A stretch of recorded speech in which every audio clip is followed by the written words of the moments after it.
Hi, I'm Lorelai. Welcome back to my YouTube channel for my second video, even though my first one's like 4 months ago. I know, it's been so long, I've been so busy, and I'm so sorry.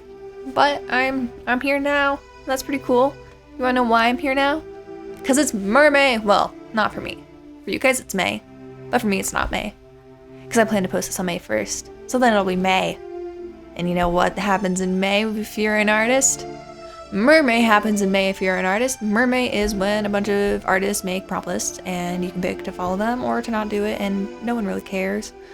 But also everyone cares because it's really cool. And it's a pretty fun challenge that I've never ever participated in because I could never figure out how to draw mermaids because they're very complicated.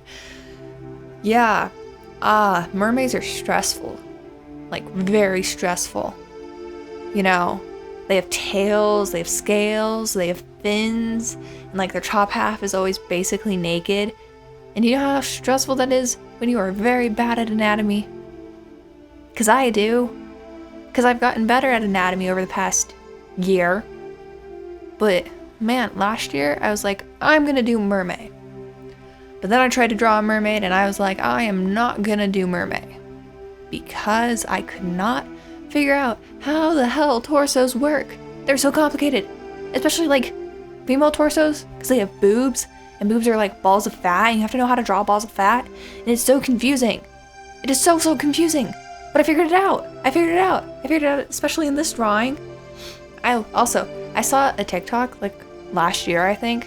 I don't know, a while ago. And it was like, if there were mermaids, they would not be skinny like Ariel, because they would need fat to protect them from cold oceans. They would need fat to protect them from cold oceans, keep them warm, keep them healthy, you know? So, in this mermaid, I didn't draw her like fat because I don't know how to do that. I'm learning, I'm trying. But I drew her with fat, so she's not like itty bitty. She's not like wearing an invisible corset.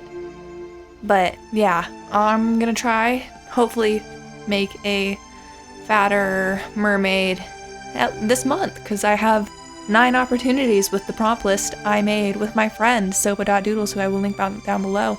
I should talk about that prompt list real quick. I'm going to. You ready for this? I'm gonna tell you about this prompt list. It's pretty cool. It's a pretty cool prompt list. I made it with Soba.doodles. I think I just said that. Anyway, I'll link her. I think I already said that. Anyway, May 1st, koi fish, the one that you are looking at right now with your own very eyes, unless you're not looking at it, you're just listening to me talk, which either way, thank you. This video is Mermay Day 1, and it is koi fish. May 5th will be axolotl. May 8th will be octopus, followed by May 12th, anemone, followed by 15th of storm, then kelp on the 19th, warrior on the 22nd, and lotus on the 26th, and 29th is the final prompt, monster, and it's an amazing list. Anyway, so each prompt is on, I think, Saturday. Oh, it is on Saturday. Saturdays and Wednesdays is when there are different prompts. So you have like lots of time, 2 a week, pretty cool. And yeah, so participate if you want. Watch me participate if you want. Either way, super cool. So day 1, koi fish. I had the most genius thought whilst I was preparing the concept for my koi fish drawing, and that is to make her look coy, meaning making a pretense of shyness or modesty that is intended to be alluring. So I made a koi fish. I made a koi mermaid fish. Koi fish mermaid that looks coy, because I am an intellectual and I had that idea in my brain at that time and I followed through with it, I think. I did what I think a koi expression is, like the Debbie Ryan, you know, pushing your hair behind your ear. Yeah, I did. Anyway, she's a koi fish, which is really freaking smart of me. I felt so, you know what? I still feel so smart. I'm gonna brag about that until the day I forget that I did that, which could be today, could be tomorrow, could be never. I could never forget that I did this. Oh, I'm drawing eyes. I love drawing eyes. Like, I'm that kid that had that weird obsession with drawing eyes on everything. Like, only eyes. Like, all kinds of eyes. Anime eyes, not anime eyes, super realistic eyes for no reason. You know? I draw so many details. None of them would have a purpose, though. And it would just be really, really, really odd. And I would just draw eyes over and over and over and over and over and over and over and over and over and over and over. Anyway, now I don't. Now I actually draw people. Oh, genius idea. I'm gonna tell you what I just did, and it is so smart. Okay, so you take your magic wand. That sounds like a euphemism, but it's not. You take the tool, the magic wand, in Photoshop, and you select everything that's not what you want to color, and then you expand it by a pixel or 2 pixels, depending on how thick your line art is, and then you inverse it, and then you color drop. No, that's a Procreate thing. I don't even use Procreate. Why am I talking about Procreate?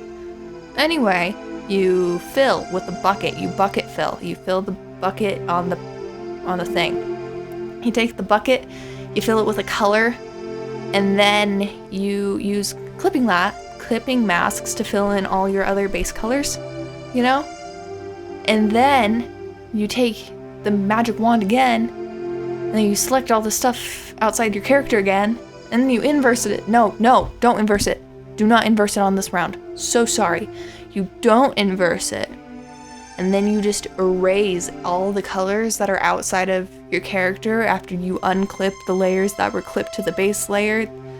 And that way those layers are now clippable layers. Like, you can clip layers on top of those layers. I hope this is making sense with my words.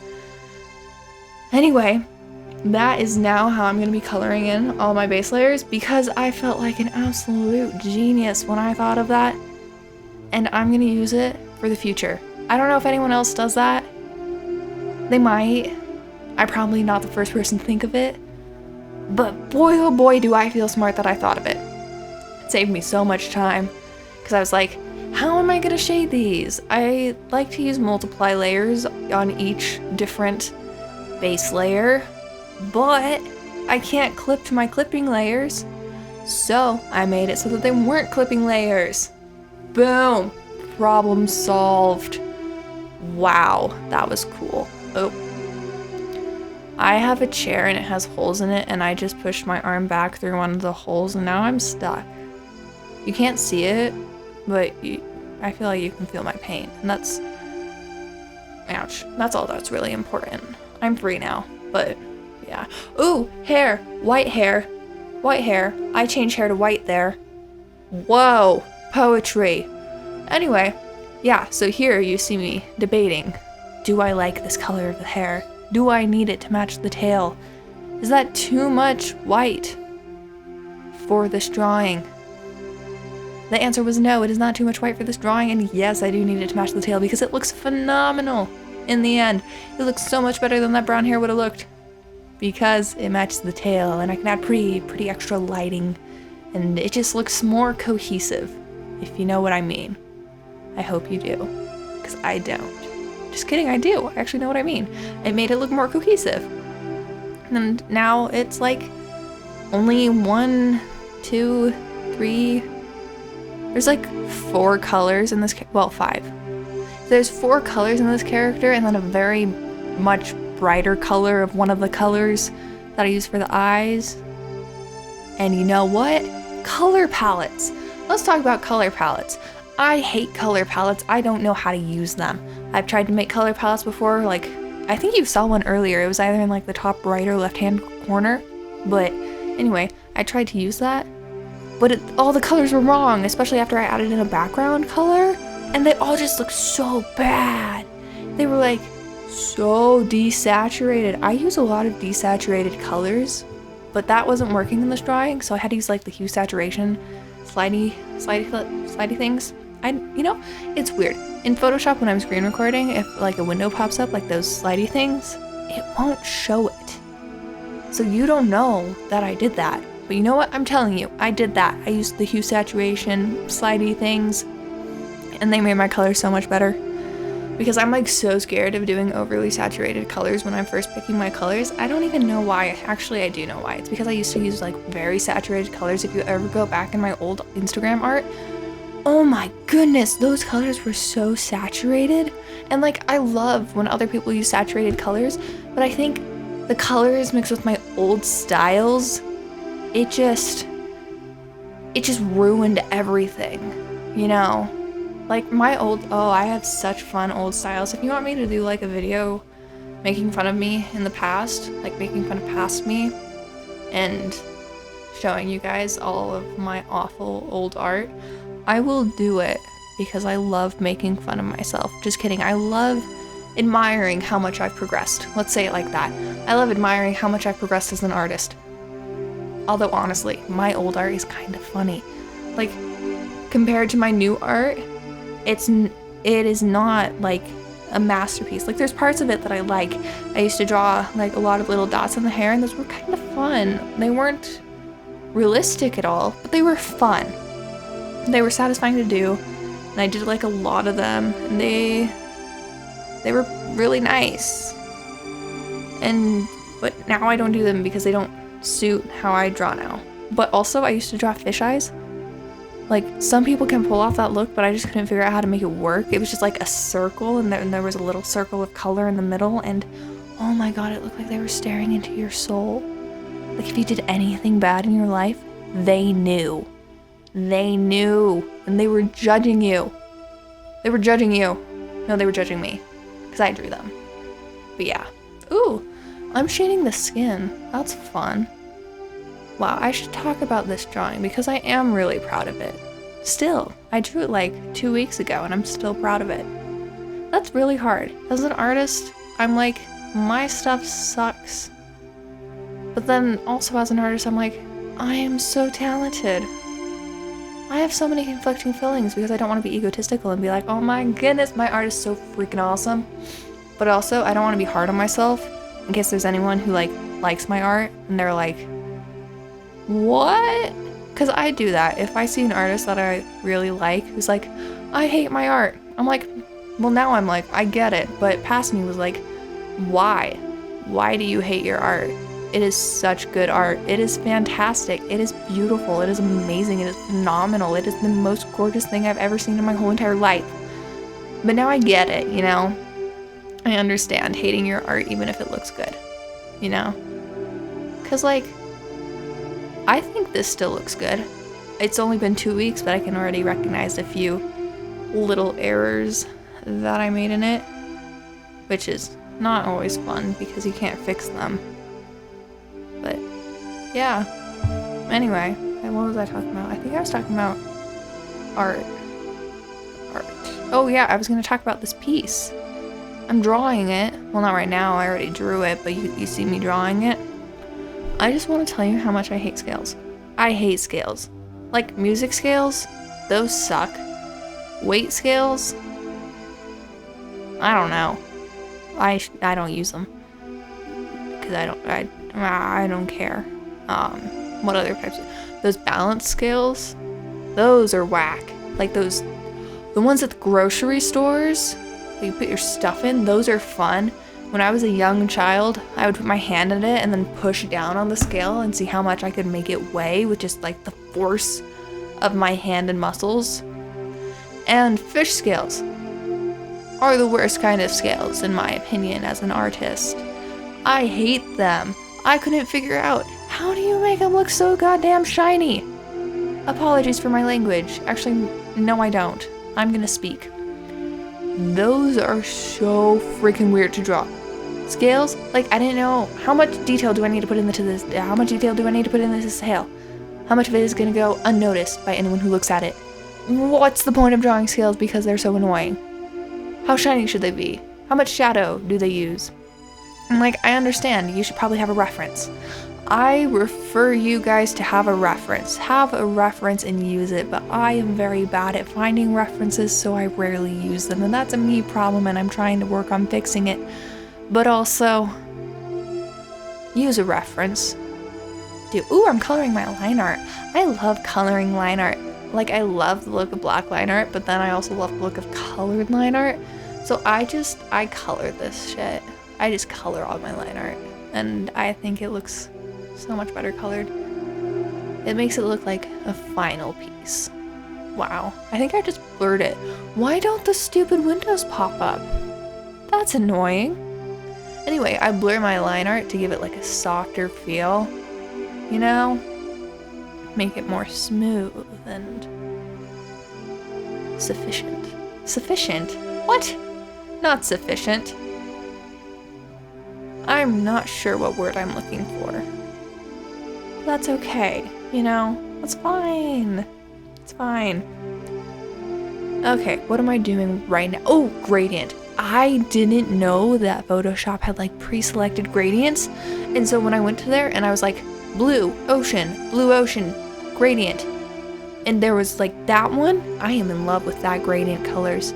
They are beautiful. And you cannot convince me otherwise. I don't know why you would want to, but you can't. And I was like, what? Since when? I think it's been since always and I just didn't know. I haven't been using Photoshop that long, only for like 8 months. That's a long time. I've been using Photoshop for a while and I didn't even know that they had pre-gradiented gradients. And it's a beautiful blue gradient for the sea. And now I'm adding in some light, some backlight, because that's the best kind of light.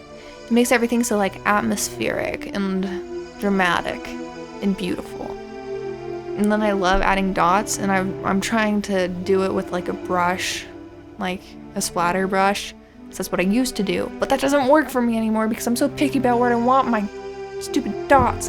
So then I had to go in with my brush and draw like a bunch of little tiny circles. Just kidding, I didn't draw the circles. I just took my stylus and I shoved it into the tablet. Just kidding, I did it not violently. And then I duplicate the layer and you blur it. Well, you blur the duplicated layer and then you lower it to an opacity of some sort.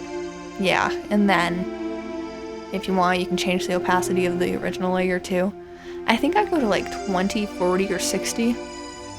I don't know, maybe 80, maybe 75, maybe 50. I have no clue. It's all a guessing game. Now I think I'm erasing. No, I'm not. I am using white on an overlay layer.